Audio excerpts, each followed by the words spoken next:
ಓಂ ನಮೋ ಲಕ್ಷ್ಮೀನಾರಾಯಣಾಯ ನಮಃ. ಓಂ ನಮೋ ಲಕ್ಷ್ಮೀನಾರಾಯಣಾಯ ನಮಃ. ಲಕ್ಷ್ಮೀನಾರಾಯಣ ಮಂತ್ರದ ಪ್ರಯೋಜನವನ್ನು ತಿಳಿದುಕೊಳ್ಳಿ. ಈ ಮಂತ್ರವು ಸಂಪತ್ತು ಸಮೃದ್ಧಿಯನ್ನು ನೀಡುತ್ತದೆ. ಲಕ್ಷ್ಮೀನಾರಾಯಣ ಮಂತ್ರವನ್ನು ಜಪಿಸುವುದರಿಂದ ಜೀವನದಲ್ಲಿ ಬರುವ ಎಲ್ಲ ಕೊರತೆಗಳನ್ನು ನಿವಾರಿಸುತ್ತದೆ. ಉತ್ತಮ ಆರೋಗ್ಯ ಮತ್ತು ದೀರ್ಘಾಯುಷ್ಯವನ್ನು ಆಶೀರ್ವದಿಸುತ್ತದೆ. ಈ ಮಂತ್ರವು ಕೆಲಸ, ಹಣ, ವೈಯಕ್ತಿಕ ಜೀವನದಲ್ಲಿ ಹೊಸ ಅವಕಾಶಗಳು ಮತ್ತು ಅದೃಷ್ಟದ ವಿರಾಮಗಳಿಗೆ ಬಾಗಿಲನ್ನು ತೆರೆಯುತ್ತದೆ. ಫೆಬ್ರವರಿ 1 ಭಾನುವಾರ ಅತ್ಯಂತ ಶಕ್ತಿಶಾಲಿ ಮಾಘ ಮಾಸ ಶುಕ್ಲ ಪಕ್ಷದ ಹುಣ್ಣಿಮೆಯನ್ನು ಆಚರಿಸಲಾಗ್ತಿದೆ. ಈ ವರ್ಷ ಮಾಘ ಹುಣ್ಣಿಮೆಯು ಬಹಳ ಮಹತ್ವ ಮತ್ತು ಶಕ್ತಿಯನ್ನು ಹೊಂದಿದೆ. ಏಕೆಂದರೆ ಭಾನುವಾರದ ದಿನ ಪುಷ್ಯ ನಕ್ಷತ್ರ ಬಂದಿದ್ದು ಇದನ್ನು ರವಿ ಪುಷ್ಯ ಯೋಗ ಎಂದು ಕರೆಯುತ್ತೇವೆ. ಈ ಒಂದು ದಿನ ಮಾಡಿದ ಪೂಜೆಯಿಂದ ನಿಮಗೆ ಲಕ್ಷ್ಮೀ ದೇವಿಯ ಸಂಪೂರ್ಣ ಆಶೀರ್ವಾದ ಲಭಿಸುತ್ತದೆ. ಖಂಡಿತ ಇಷ್ಟಾರ್ಥಗಳು ಸಿದ್ಧಿಯಾಗುತ್ತದೆ. ಪುಷ್ಯ ನಕ್ಷತ್ರದಲ್ಲಿ ತಾಯಿ ಲಕ್ಷ್ಮಿಯನ್ನು ಪೂಜಿಸಿದರೆ ಸಾಕು, ಸಕಲ ಸೌಭಾಗ್ಯಗಳು ಪ್ರಾಪ್ತಿಯಾಗುತ್ತದೆ. ಮನೆಯಲ್ಲಿ ಲಕ್ಷ್ಮೀ ದೇವಿ ಸ್ಥಿರವಾಗಿ ನೆಲೆಸುತ್ತಾಳೆ. ಅದರಲ್ಲೂ ಹುಣ್ಣಿಮೆಯ ತಿಥಿ ತಾಯಿ ಲಕ್ಷ್ಮಿಗೆ ಪ್ರಿಯವಾದ ದಿನ. ಈ ದಿನ ಪುಷ್ಯ ನಕ್ಷತ್ರ ಇರುವುದರಿಂದ ಈ ದಿನದ ಪೂಜೆ ಪುನಸ್ಕಾರಕ್ಕೆ ದುಪ್ಪಟ್ಟು ಪುಣ್ಯಫಲ ಲಭಿಸುತ್ತದೆ. ಈ ದಿನ ಯಾವ ಕೆಲಸ ಮಾಡಿದರೆ ಶ್ರೇಷ್ಠ, ಹಾಗೆಯೇ ಈ ದಿನ ಯಾವ 2 ವಸ್ತುಗಳನ್ನು ಖರೀದಿಸಬೇಕು, ಅದರಿಂದ ಸಂಪತ್ತು ಹೇಗೆ ವೃದ್ಧಿಯಾಗುತ್ತದೆ ಎಂದು ನೋಡೋಣ. ಈ ದಿನ ವಿಶೇಷವಾಗಿ ರವಿ ಪುಷ್ಯ ಯೋಗದ ಜೊತೆ ಸರ್ವಾರ್ಥ ಸಿದ್ಧಿ ಯೋಗವು ಬಂದಿದ್ದು, ಈ ದಿನ ನೀವು ಯಾವುದೇ ಒಳ್ಳೆಯ ಕೆಲಸ ಮಾಡಿ, ಪೂಜೆ ಮಾಡಿ ಅಥವಾ ವಸ್ತುಗಳ ಖರೀದಿ ಮಾಡಿದರೆ ಅದರ ಫಲ ಈ ವರ್ಷ ಪೂರ್ತಿ ಇದ್ದು ಲಕ್ಷ್ಮಿಯ ಅನುಗ್ರಹದಿಂದ ಸಂಪತ್ತಿಗೆ ಕೊರತೆ ಆಗುವುದಿಲ್ಲ. ಹುಣ್ಣಿಮೆ ತಿಥಿ ಸಮಯ ಫೆಬ್ರವರಿ 1 ಬೆಳಗ್ಗೆ 5:52 ಪ್ರಾರಂಭವಾಗಿ ಫೆಬ್ರವರಿ 2 ಬೆಳಗಿನ ಜಾವ 3:38ಕ್ಕೆ ಮುಕ್ತಾಯವಾಗುತ್ತದೆ. ರವಿ ಪುಷ್ಯ ಯೋಗ ಹಾಗೂ ಸರ್ವಾರ್ಥ ಸಿದ್ಧಿ ಯೋಗವು ಬೆಳಗ್ಗೆ 6:46 ರಾತ್ರಿ 11:58 ಇರುತ್ತದೆ. ಪುರಾಣಗಳ ಪ್ರಕಾರ ಮಾಘ ಮಾಸದಲ್ಲಿ ಸೂರ್ಯನು ಮಕರ ರಾಶಿಗೆ ಪ್ರವೇಶಿಸಿದಾಗ ಎಲ್ಲ ಪವಿತ್ರ ನದಿಗಳ ನೀರು ಅಮೃತಕ್ಕೆ ಸಮಾನವಾಗುತ್ತದೆ.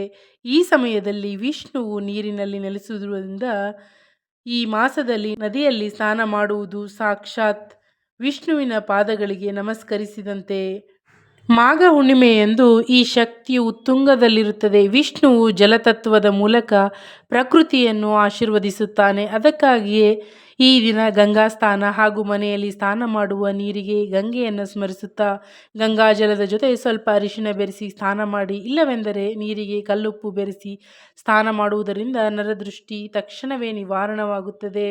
ಈ ದಿನ ತಪ್ಪದೆ ಹೊಸ್ತಿಲನ್ನು ಶುದ್ಧ ಮಾಡಿ ಅರಿಶಿಣ ಲೇಪನ ಹಚ್ಚಿ ರಂಗೋಲಿ ಹಾಕಿ ಅರಿಶಿಣ ಕುಂಕುಮ ಹೂವನ್ನು ಇಡಬೇಕು. ಮನೆಯ ಮುಖ್ಯ ದ್ವಾರದ ಮೇಲೆ ಗಂಧ ಅಥವಾ ಅರಿಶಿಣದಿಂದ ಸ್ವಸ್ತಿಕ್ ಚಿಹ್ನೆ ಹಾಕಿದರೆ ದೇವತೆಗಳ ಆಶೀರ್ವಾದ ಸಿಗುವುದಲ್ಲದೆ ಲಕ್ಷ್ಮೀನಾರಾಯಣರ ಸಂಪೂರ್ಣ ಅನುಗ್ರಹ ಲಭಿಸುತ್ತದೆ.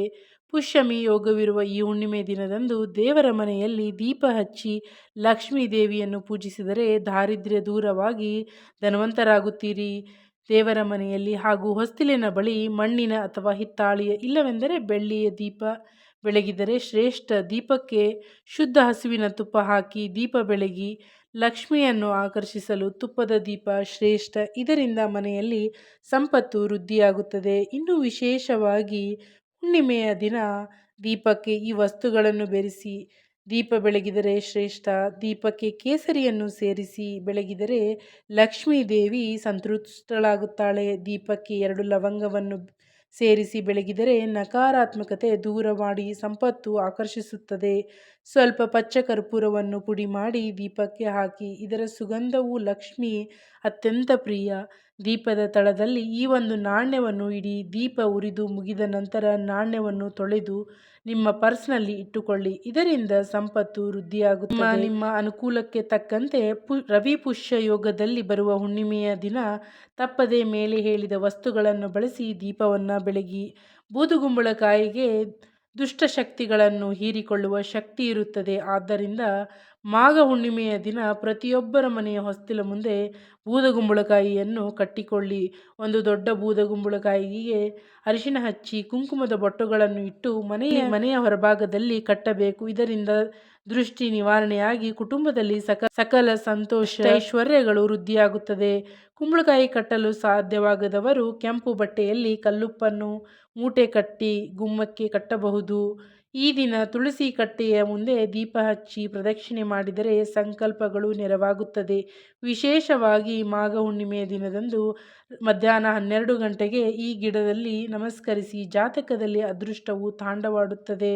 ಹುಣ್ಣಿಮೆಯಂದು ಮುಂಜಾನೆ ತಲೆಸ್ನಾನ ಮಾಡಿ ಓಂ ನಮೋ ನಾರಾಯಣಾಯ ಮಂತ್ರವನ್ನು 21 ಬಾರಿ ಜಪಿಸಿ. ಮುಖ್ಯವಾಗಿ ಈ ದಿನ ಕಲ್ಲುಪ್ಪನ್ನು ಖರೀದಿಸಿ ಮನೆಗೆ ತಂದರೆ ಲಕ್ಷ್ಮೀ ದೇವಿಯು ನಿಮ್ಮ ಮನೆಯಲ್ಲಿ ಸ್ಥಿರವಾಗಿ ನೆಲೆಸುತ್ತಾಳೆ.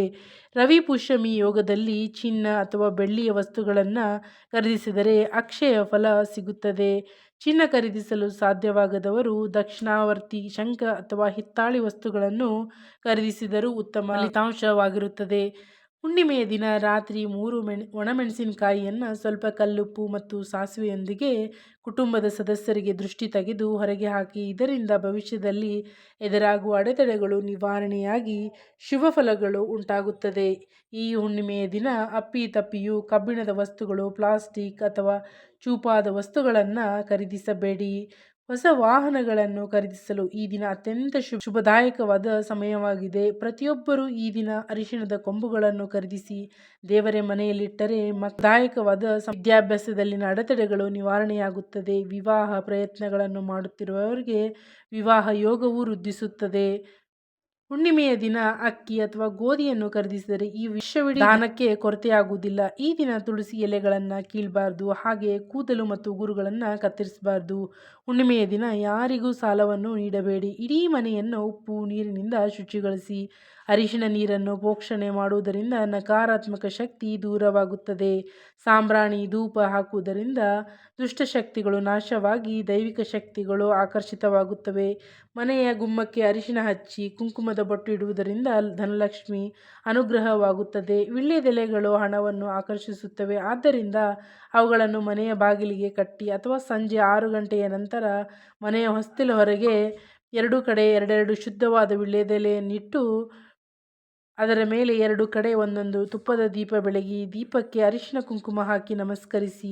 ಹುಣ್ಣಿಮೆ ಸಂಜೆ ದೀಪ ಬೆಳಗಿದರೆ ಲಕ್ಷ್ಮಿಯ ಅನುಗ್ರಹ ಆ ಮನೆಗೆ ಸದಾ ಇರುತ್ತದೆ. ನೀವು ಅಂದುಕೊಂಡಂತೆ ಒಳ್ಳೆಯ ಜೀವನ ನಿಮಗೆ ಲಭಿಸುತ್ತದೆ. ಈ ದೀಪಗಳನ್ನು ಹಚ್ಚಿ ಹುಣ್ಣಿಮೆಯ ಚಂದ್ರನ ಕಿರಣಗಳು ಮೈಮೇಲೆ ಬಿದ್ದರೆ ದೀರ್ಘಕಾಲದ ಅನಾರೋಗ್ಯ ಸಮಸ್ಯೆಗಳು ದೂರವಾಗುತ್ತವೆ. ರಾತ್ರಿ ಸಮಯದಲ್ಲಿ ಚಂದ್ರನನ್ನು ನೋಡಿ ನಮಸ್ಕರಿಸಿದರೆ ಮನಸ್ಸಿನಲ್ಲಿರುವ ಕೋರಿಕೆಗಳು ಈಡೇರುತ್ತವೆ. ಈ ದಿನ ಉಪವಾಸವಿರುವುದು ಮತ್ತು ದಾನ ಧರ್ಮಗಳನ್ನು ಮಾಡುವುದರಿಂದ ಕೋಟಿ ಕೋಟಿ ಪುಣ್ಯ ನಿಮಗೆ ಲಭಿಸುತ್ತದೆ. ಆರ್ಥಿಕ ಸಂಕಷ್ಟದಲ್ಲಿರುವವರು ಲಕ್ಷ್ಮೀ ದೇವಿಯ ಮುಂದೆ 9 ದೀಪಗಳನ್ನು ಹಚ್ಚಿ ಪೂಜಿಸಬೇಕು. ಬಡವರಿಗೆ ಅಕ್ಕಿ ದಾನ ಮಾಡುವುದರಿಂದ ಕುಟುಂಬಕ್ಕೆ ಸಿರಿ ಸಂಪತ್ತುಗಳು ಲಭಿಸುತ್ತದೆ.